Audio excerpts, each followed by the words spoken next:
is just fantastic. Captain's log, subdate 220301.6.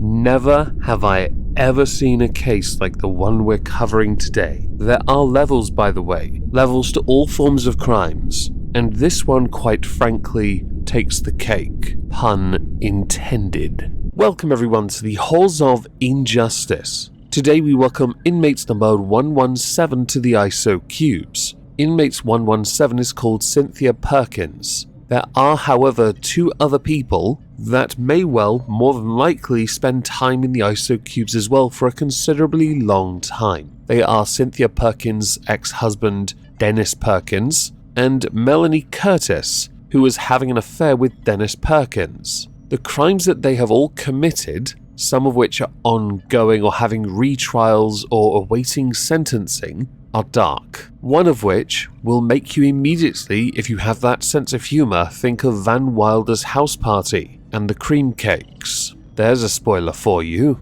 So consider this now your trigger warning, because a lot of what we are going to discuss today is quite graphic and disturbing. We are going to start by discussing who Cynthia Perkins is. We will also be discussing who Dennis Perkins is, and Melanie Curtis when it ties into the story. I do, however, want to make it quite clear. Melanie Curtis will more than likely get her own halls of injustice as her crimes are not fully connected, but also she is attempting to get a retrial. And as far as Dennis Perkins go, he has not been sentenced yet. I do believe this has something to do with the plea bargain that was struck with Cynthia Perkins. So we're going to discuss who they are, the crimes that they committed over a considerable amount of time, and there are a lot of crimes, how they were arrested, what happened at the trial, the verdict and the sentence. So to start, who is Cynthia Perkins and Dennis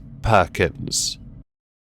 Cynthia Perkins is a 36-year-old former teacher from Louisiana, and Dennis Perkins is a 44-year-old former Livingston Parish Sheriff's Deputy. Cynthia taught English at Westside Junior High School. Cynthia is also a mother to 3 children. They're not going to see her for a while, and they might not want to see her for a while. We'll get to why soon. She's also a devoted Christian, which you're going to wonder a lot about soon enough. Dennis was at the peak of his career, the top of a SWAT crew, both of whom were highly respected within the community that they resided within, because let's face it, a teacher and a police officer, family of 5 devoted Christians, essentially the model family on the outside. The core of the 2 heads of the household, though, were rotten, to the tune of 150 charges. So I guess we should probably get into what it is Cynthia and Dennis Perkins have done. I'm going to one last time insert a trigger warning. The subject matter is incredibly dark. It has been for a few HOJs, I know, but this one's a very different level of dark, and you might not believe it when I tell you what happened. Some have suggested that this would never have happened had Dennis Perkins not met Cynthia. There is some truth to that, I'm sure, but in reality, both are guilty. It doesn't really matter about what if. On September 23, 2019, the Louisiana Bureau of Investigation's Cybercrime Unit received a cyber tip report from the National Center for Missing and Exploited Children, containing information regarding possible distribution of images of child sexual abuse in violation of LA.R.S 14:81.1, pornography involving juveniles. Upon further investigation, LBI agents were able to trace the IP address of the user uploading the images to defendant Dennis Wallace Perkins. Initial returns for search warrants for Dennis Perkins provided agents with images of child pornography, video voyeurism of children, images of Dennis Perkins ejaculating on pastries, and images of Dennis Perkins exposing his penis in public places. LBI agents obtained a warrant for the arrest of Dennis Perkins and a search warrant for his residence in Denham Springs. Dennis was located in Many, Louisiana on the 22nd of October 2019 while on a fishing expedition in Toledo Bend. During questioning, Dennis Perkins advised LBI and LPSO agents that he tossed his cell phone into the lake prior to meeting with them. Once questions progressed to the possession of images of naked children, he requested an attorney. A group of LBI agents conducted a search of the Perkins residence. The scope of the investigation broadened significantly when, during a forensic preview of electronic devices located within the residence,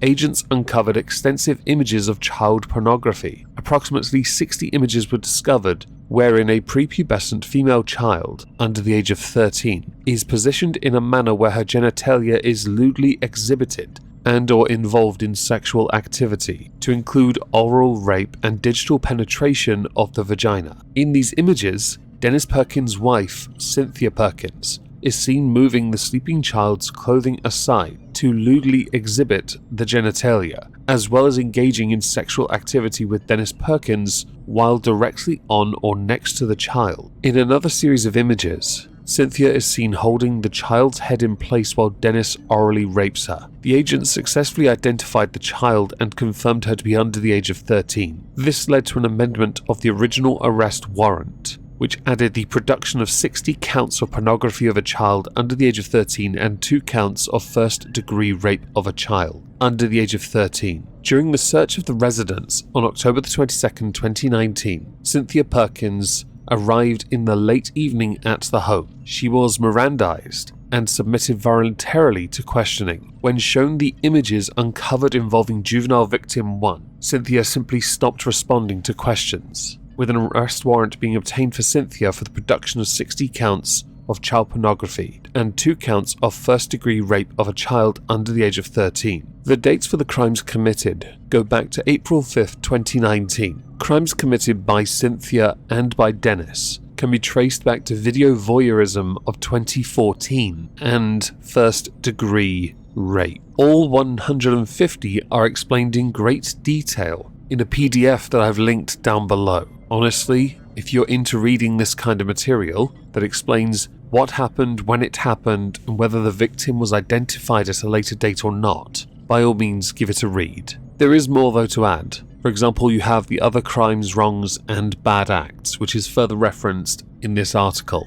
1. Roleplay: the defendants acted out a fantasy of having sex with juvenile victim 1. 2. Juvenile rape fantasy, a written quotations note. 3. Cynthia Perkins' domestic abuse battery of juvenile victim 1. 4. Dennis Perkins' internet searches for child sexual abuse and child pornography. 5. Photoshopped images of children in sexually suggestive positions with Dennis Perkins. 6. The banana video (additional Photoshop fantasy). In the video, Dennis Perkins has a juvenile put a banana near their mouth to then stick out their tongue and pretend that she is licking the banana. 7. The driveway photo shoot of juvenile victim 2. This is where forensic examiners located 17 lewd photos of a child under the age of 17, taken around the time of March 18, 2019. The juvenile in question appears to be unaware that she is being photographed. The photos themselves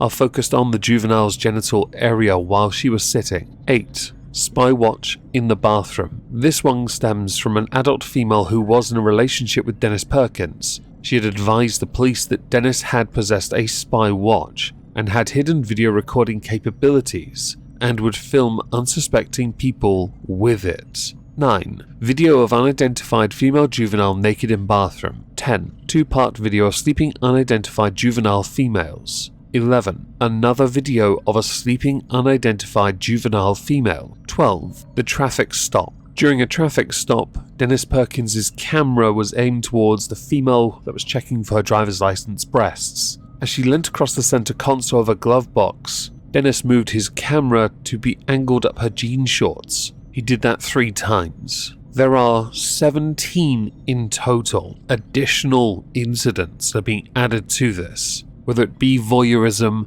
rape, obstruction of justice, it is quite thorough. And as you can tell, it does heavily focus on Dennis. That's not to say for a second that Cynthia doesn't play a key part in all of this. In fact, 60 of those 150 charges or counts was levied at her as well. Because as earlier stated, she was involved in a lot of the production of this sickening content, which does include something not really embellished upon in the article, and that is the fact that she would serve up food for kids at school. That food, as earlier you might have noticed, had been enhanced in a negative manner by that of Dennis Perkins' own semen, akin to that of Van Wilder's house party, and those cakes were fed to kids at the school that Cynthia worked at, along with pastries and energy drinks. So what happened after the arrest that isn't mentioned here? At the moment that Cynthia Perkins was arrested, she filed for immediate divorce from her husband and alleged that Dennis Perkins had manipulated her into committing the crimes, which seemed a tad counter to some of the evidence presented in court. For example, Count 15. In the original indictment against the couple, it alleges that semen was mixed into both the desserts and energy drinks before it was served to victims, those being the children at the West Side Junior High School where Cynthia worked. Certainly when you add all the evidence, picture evidence more notably, with Cynthia in, smiling, partaking, and getting involved, it is hard to believe that she was coerced. Cynthia also, after being arrested, resigned from Westside Junior High School. Dennis was fired from his deputy role at the Livingston Parish Sheriff's Office. Just for the sake of transparency now, Dennis Perkins' trial begins in May, so he will get a follow-up video, don't worry. It was around the time of the arrests and during the investigation that a third person was arrested. That third person is Melanie Curtin. She was charged with video voyeurism and aggravated rape. Because she's seeking a retrial, I am not going to go through her sentence because I think it would be better to do a follow-up at a later date. As the charges were railed off and the prosecution presented its case, the defense tried to portray Cynthia Perkins as somebody who was manipulated and coerced. Victim impact statements were to the contrary, along with statements from family members who were hardly impressed at what had happened. So to negate a trial, which means by extension all previous evidence and people who had taken the stand, the victims more importantly, was negated, Cynthia Perkins agreed to a plea deal. With that, we get a sentence, but I want to read some of the statements first. You are a selfish and horrible person, and I hope you rot in prison. This statement was read by a child's father, along with saying, I wrote this to let you know that you didn't break me down. Cynthia Perkins said, I would like to apologize to my 3 children. I haven't spoken to them in 3 years. I love them and I miss them, and I'm sorry. I doubt they're going to want to spend much time with you in the future. One victim impact statement identified Cynthia Perkins as Dennis Perkins' Huntress, a nickname. Cynthia, you've most definitely proven to be the most deceitful person ever. Now I want everyone listening to know you were one of my best friends. I did everything to keep you safe. I loved you. I hope for the next 41 years you pray for your soul, for the lives you have destroyed, and the victims you have hurt. So with this we now get to a sentence because a guilty plea has been entered. This part is going to be interesting. Inmate 117, aka Cynthia Perkins, had faced 72 charges for various sex crimes. 68 of them were dropped in her plea agreement. One part of this plea agreement means that she must testify against her husband, Dennis Perkins. She pled guilty to second-degree rape, production of child pornography, and conspiracy of mingling harmful substances in Livingston. Her sentence is 41 years prison, but this one's an interesting sentence for 2 glaringly obvious reasons, which I'll get to in a moment because there's a little more to add. First of which is that she will sign on the sex offenders register for life. So the 2 parts of that sentence, the 40 years that really stands out, is that she has no possibility of parole for 40 years, meaning by the time she is released, she will be, if she reaches it,